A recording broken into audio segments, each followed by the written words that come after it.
everybody, Zachary Levi here.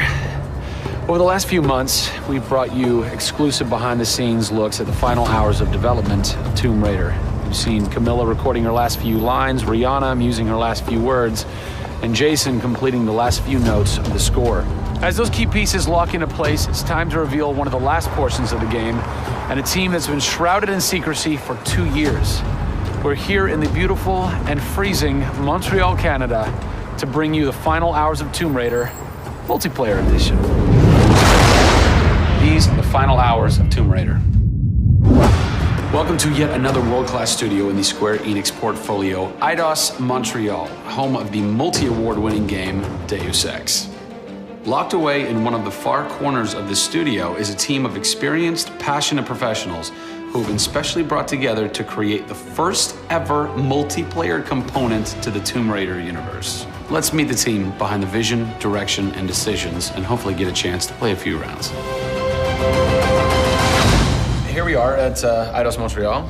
Before we get into why we're here, Carl, you now have an amazing stash, my friend. What is the impetus behind this? As a studio, we've been participating in Movember. A good friend of mine, JJ Owens, works for Movember in LA. And we set up the gaming challenge, and we brought studios from all around the world together. I think so far we've raised somewhere in the region of $140,000, $150,000. Well done. Been a big success, although my wife doesn't necessarily always approve. She hates it? Oh, my wife wakes up in the morning. She says that she hates it. She secretly loves it.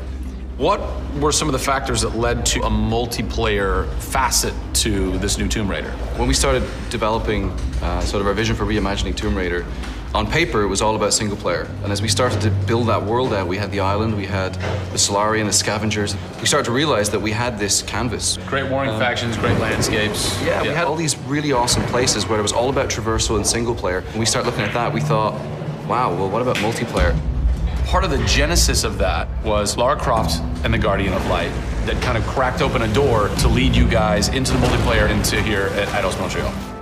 Guardian of Light was a downloadable, a smaller scale project, and that allowed us to sort of take the risks that we wouldn't necessarily take on a full-blown project. Guardian of Light was our Pixar short.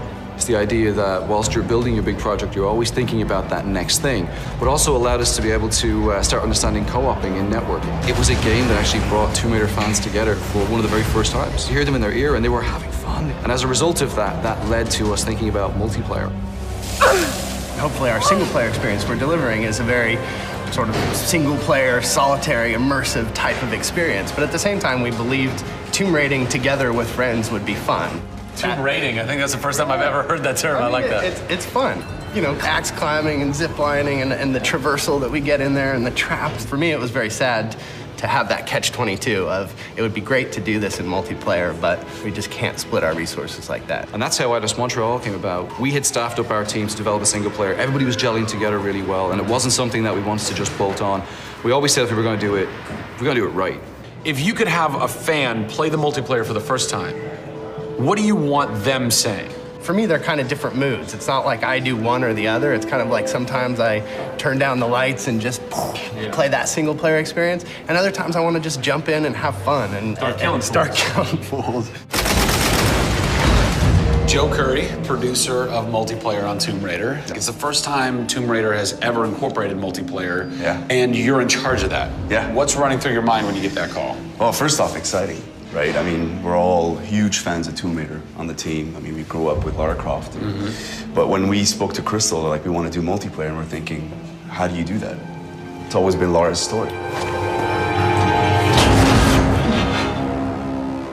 You've been in charge of creating the first ever Lara Croft Tomb Raider. No pressure. Multiplayer.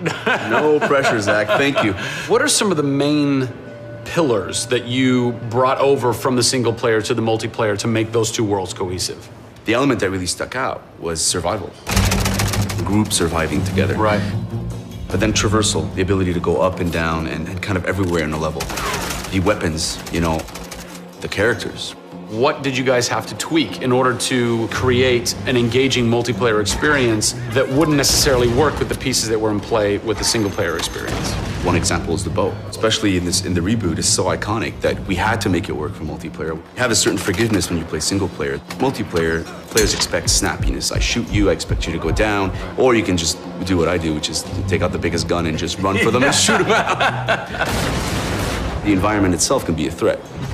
The Solari, you know, the guys that are on the island have had a chance to prepare traps. We've got things like an ammo box that looks like an ammo box, but it's really an explosive device. I need ammo, and it looks just like the regular ammo box, and then you're gonzo. We have a lightning rod. You'll get a lightning strike on the rod, and then you'll eliminate your enemy. First and foremost, we want to be humble. We want players to just have a really memorable experience. I had fun doing this. Do you remember when we set that trap? Moments that the players will come back to and talk about experiences that they've had for themselves, not necessarily the game offering them experiences. Absolutely.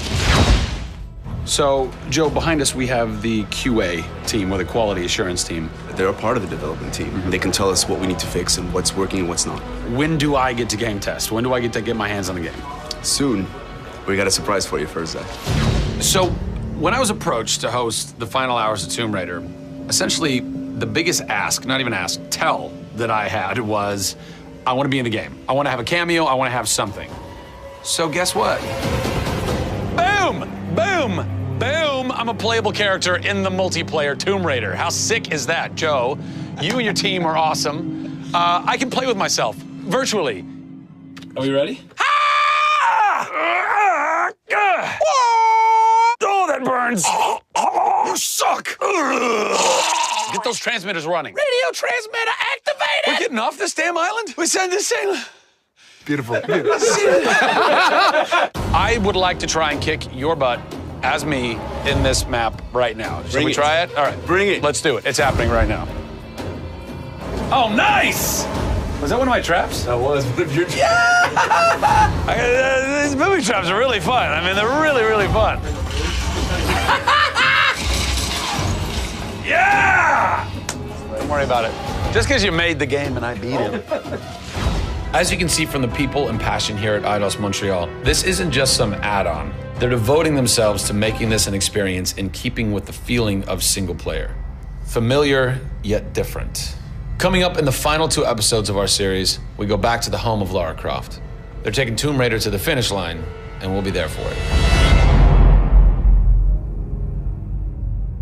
Pre-order Tomb Raider from Amazon.com now and receive an exclusive art book, a DLC character skin for Lara, and a digital copy of Jeff Keighley's The Final Hours of Tomb Raider for the Kindle Fire.